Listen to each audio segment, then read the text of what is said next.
Humans have been burning the bodies of the dead for thousands of years, although when the practice specifically began is difficult to say. The practice was introduced in Europe and the Mediterranean region around 1000 BCE by the ancient Greeks. Why did they start doing it? Well, when it comes to war and conquest, burning the bodies of the dead served multiple purposes, not the least of which was clearing the battlefield of rotting corpses quickly and efficiently. More importantly, for many religious people today, the practice of cremation was introduced right around the time many of the historical events in the Old Testament were taking place.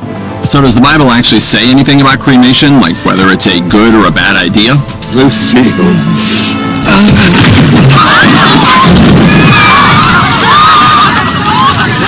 I do have this coupon for a cremation. Actually, it turns out that while the Bible talks a fair amount about what happens to the body after death, it's rather thin on the topic of cremation.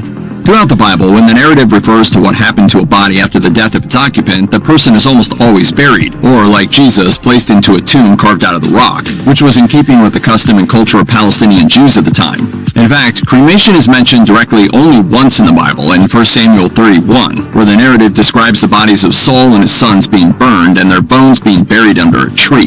By comparison, the Old and New Testaments together contain around 200 references to burial, entombment, and the like. And of course, one rather important narrative in the New Testament, found in Luke 24, involves Jesus' friends going to his tomb to tend to his body and finding it empty. So does the Bible's near silence on cremation mean that Christians should embrace the practice or avoid it? As is often the case with these doctrinal matters, that depends on whom you ask. Some Christians believe that their physical bodies will be resurrected from the dead at some point in the future, and as such will require an intact, i.e. not cremated, body. Though of course, since bodies decay after being buried, some would argue that this is a logical fallacy, and there's nothing actually in the Bible that says you shouldn't cremate someone. Theologian John MacArthur told Christianity.com, the scriptures do not say anything about required modes of burial for believers. So if Christians are pretty much left to themselves to decide if cremation is right for them according to their personal or doctrinal traditions, what about Jews? You know, the people that wrote the Bible. As it turns out, Judaism has put a lot more thought into this than Christianity, with the result that there's far less ambiguity. Under Jewish tradition, cremation, generally speaking, is a no-go. Cremation company Neptune Society notes that for thousands of years, Jewish tradition held that the only acceptable means of disposing of a body was burial in the ground for a variety of reasons.